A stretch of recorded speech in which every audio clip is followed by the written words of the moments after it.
Welcome दोस्तों, आपका स्वागत है द फ्रॉड सीरीज की 8th topic, frauds by compromising credentials through search engines. आजकल के ज़माने में जबकि मोबाइल और इंटरनेट की ये ज़माना है, सभी लोग अपने छोटे से छोटी इंफॉर्मेशन के लिए मोबाइल में सर्च इंजिन का इस्तेमाल करते हैं। तो सर्च इंजिन का सिंपल एग्जांपल आप समझ सकते हैं कि google.com, जहां पर हम लोग कोई भी टेक्स्ट लिखते हैं और उसके बारे में सर्च कराते हैं, ये एक सर्च इंजिन का ही रूप है। चूंकि ये डेली लाइफ में लगभग हर इंसान अमूमन एक नॉर्मल डे में कई बार सर्च इंजिन का इस्तेमाल करता है। इसी के मद्देनजर जो है फ्रॉडस्टर्स ने कई बार ऐसी जानकारियों को कैमोफ्लेज करके ऑनलाइन रखा है जहां पर आसानी से एक आदमी, एक आम इंसान फंस सकता है। आइए इसी का एक रियल लाइफ एग्जांपल से समझते हैं कि किस तरह से आरबीआई ने हम लोगों को एक रियल लाइफ एग्जांपल से समझाया है कि compromising credentials through search engines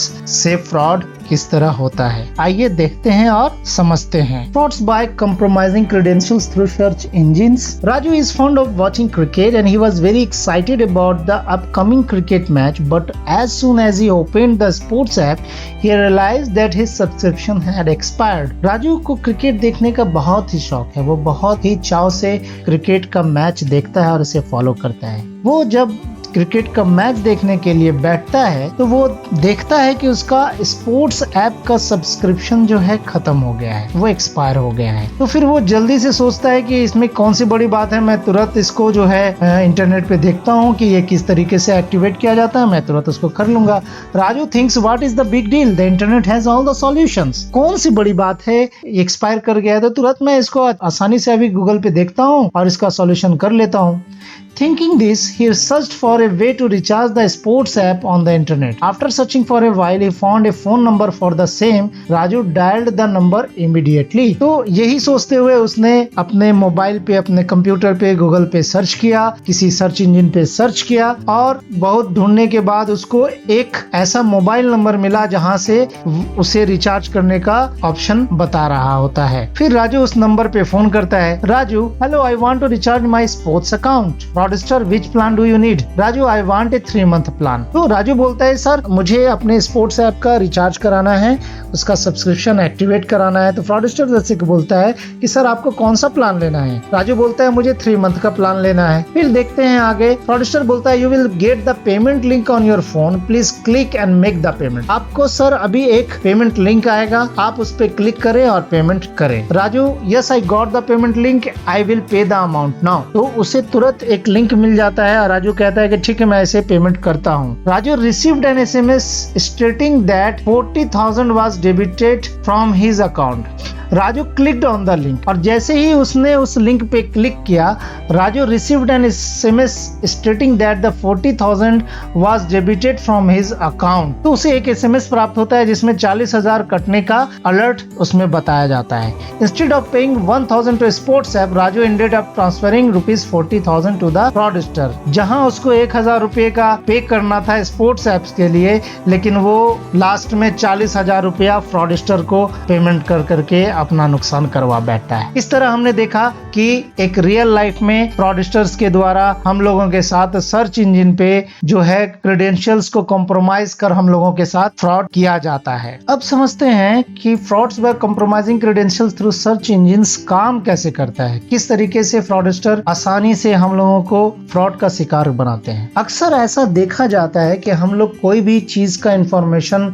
पाने के लिए झट से अपने मोबाइल में, अपने कंप्यूटर पे, गूगल पे या किसी भी सर्च इंजन पे सर्च करते हैं और उसके बारे में जानकारी लेने की कोशिश करते हैं। तो जनरली क्या होता है कि फ्रॉडस्टर्स के द्वारा जो है उस ओरिजिनल वेबसाइट की एक कॉपी बना दी जाती है, फेक वेबसाइट बना दिया जाता है, वहां पे फेक इंफॉर्मेशन दे दिया जाता है और एक मोबाइल नंबर दे दिया जाता है जिसके जरिए एक नॉर्मल आदमी जो है उसको देखकर, उसको समझकर फिर उस पर कॉल करे और फिर उसको वो फंसाने का काम करे। फॉर एग्जाम्पल, ऐसा कई बार होता है कि हमें अपने बैंक का कस्टमर केयर नंबर चाहिए होता है, हमें किसी प्रोडक्ट कंपनी का कस्टमर केयर नंबर चाहिए होता है तो हम लोग जनरली सर्च इंजन पर जाते हैं और सर्च करते हैं customer care of ABC company. तो जो पेज वहां पर सामने खुल करके आते हैं उसमें एक ओरिजिनल के अलावा कई ऐसे फेक पेजेस आते हैं जहां पे इंफॉर्मेशन दी गई होती है। तो अब आदमी को पता नहीं चल पाता है कि उसमें से ओरिजिनल कौन सा है, फेक कौन सा है।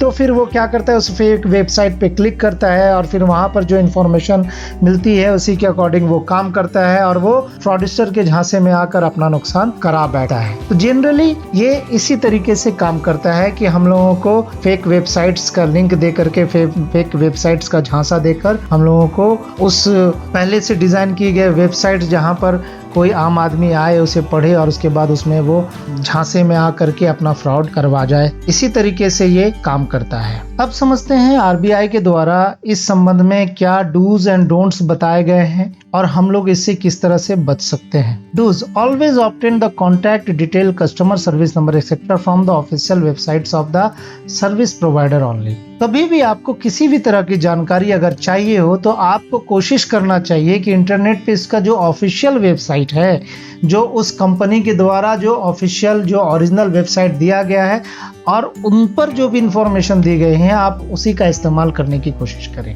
अगर आप ऐसा करते हैं तो आप किसी फ्रॉडस्टर को कॉल करने से बच जाएंगे और आपका नुकसान होने से बच जाएगा। Report the incident to the nearest cybercrime police station and National Cybercrime Reporting Portal at cybercrime.government.in। अगर इस तरह का कोई वाकया हो जाता है आपके साथ तो आपको इसे रिपोर्ट करना चाहिए national cyber crime reporting portal पे, जिसका वेबसाइट एड्रेस है cybercrime.government.in। इससे सभी का फायदा पहुंचेगा। अब देखते हैं कि RBI ने डोंट्स में क्या बताया है। Don't contact random phone numbers obtained from web search engines, specially from doing financial transaction. कभी भी आपको किसी भी एक रैंडम फोन नंबर को सर्च इंजन से उठाकर उस पर कॉल नहीं कर देना चाहिए, खासकर जब आप किसी तरह का फाइनेंशियल ट्रांजैक्शन करने जा रहे हो। आपको जब भी किसी तरह की पेमेंट से संबंधित कोई भी चीज आप करने जा रहे हैं तो आपको हमेशा उसकी ऑथेंटिसिटी पहले जांच कर लेनी चाहिए, उसके बाद ही आपको पेमेंट करना चाहिए। ये तो था कि डूज एंड डोंट जो RBI ने बताया। मेरा मानना है कि हमें जब भी को सर्च इंजन को इस्तेमाल करें तो हमें चाहिए कि उसमें जो सर्च रिजल्ट आता है, जिसे गूगल ने स्पॉन्सर जनरली किया होता है, वो मोस्ट प्रिफरेबली जो है सिक्योर होता है। आप उसको देखकर उस पे क्लिक कर फिर आप उसका वेरीफाई करें कि क्या वो सही में ओरिजिनल है कि नहीं है, उसके बाद फिर आगे के काम करने की कोशिश करें। इस तरह से हमने देखा कि हम लोगों के साथ जो है क्रेडेंशियल्स को चेंज कर करके वेब इंजन में, सर्च इंजन में हम लोगों के साथ फ्रॉड किया जाता है। उम्मीद करता हूँ ये वीडियो आपको पसंद आया होगा, इन्फॉर्मेटिव लगी होगी, और अगर इन्फॉर्मेटिव लगी है तो काइंडली इसे लाइक करें और हमारे साथ जुड़ें। प्लीज़ मेरे चैनल को सब्सक्राइब करें और मेरी हिम्मत बढ़ाएं, मेरी हौसला अफजाई बढ़ाएं। मिलते हैं इस टॉपिक के नेक्स्ट वीडियो में जिसका नाम है scam through QR code scam. तब तक के लिए thank you and peace be upon you friends.